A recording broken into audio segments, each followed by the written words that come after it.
Bismillahirrahmanirrahim.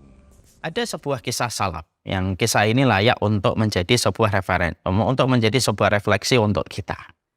Yaitu ketika seorang salaf ini ada seorang tabi'in besar yang bernama Hasan al-Basri. Sabit bin Qais.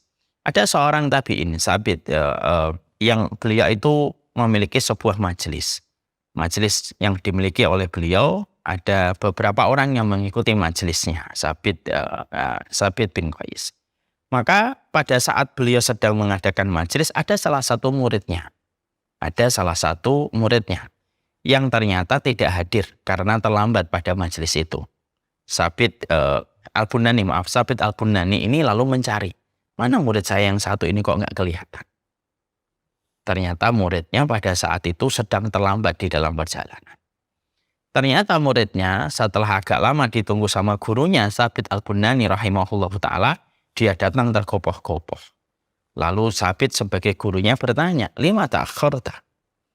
Kenapa kamu telat di dalam majelis ilmu ini? Lalu Sabit al-Bunani ini mendapatkan jawaban dari muridnya yang telat. "Iya, maaf wahai guru kami, saya telat karena ada satu peristiwa yang saya jumpai dalam perjalanan sebelum saya datang ke majelis ilmu ini."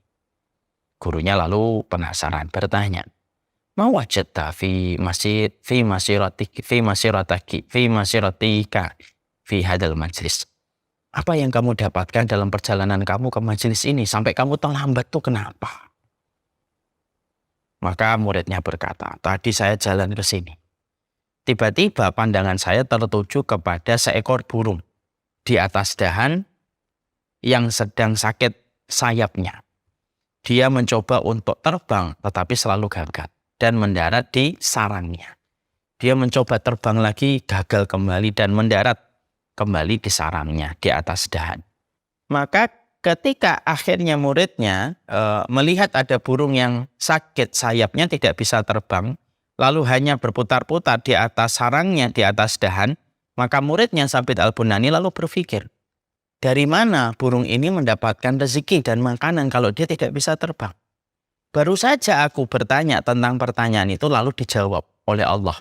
Tiba-tiba ada burung yang sehat membawa cacing diberikan kepada burung yang sakit di atas dahan itu.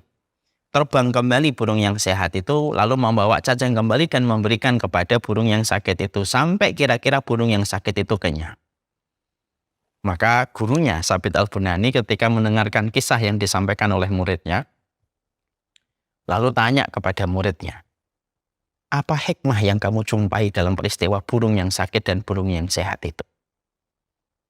Maka pada saat itu muridnya lalu berkata, "Saya mendapatkan hikmah bahwasanya ternyata makhluknya Allah kalaupun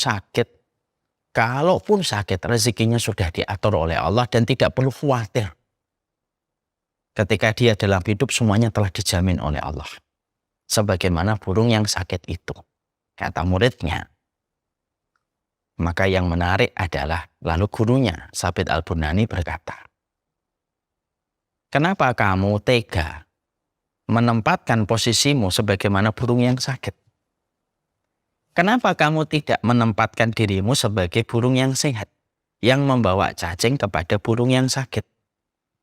Hidup kita ini harusnya tidak boleh menjadi beban bagi orang lain.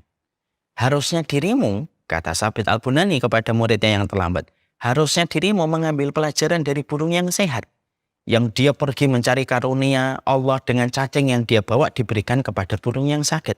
Jangan tempatkan dirimu sebagai burung yang sakit, tetapi tempatkanlah dirimu sebagai burung yang sehat yang membawa cacing." Maka setelah gurunya memberikan jawaban, muridnya yang tadi terlambat lalu berkata kepada gurunya, "Hari ini hikmah atau insight yang diambil oleh guruku jauh lebih baik daripada hikmah yang aku ambil." Peristiwa ini memberikan kepada kita tentang sebuah makna yang besar. Ternyata dalam kehidupan kita akhirnya kita paham, kita ini dalam kehidupan ini jangan pernah menjadi beban bagi orang lain.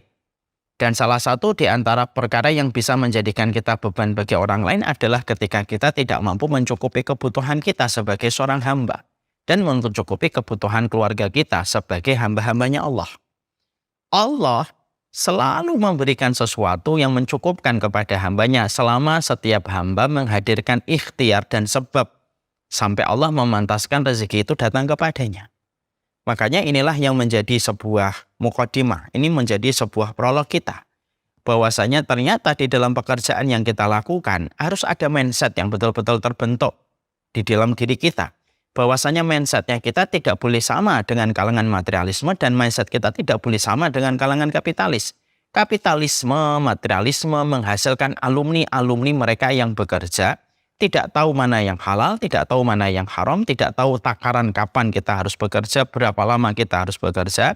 Mereka tidak peduli dengan aturan apapun selama mereka mendapatkan profit, mendapatkan gaji yang mereka peroleh untuk mencukupi fasilitas kemewahan yang mereka ingin dapatkan. Itu bagi kalangan materialisme.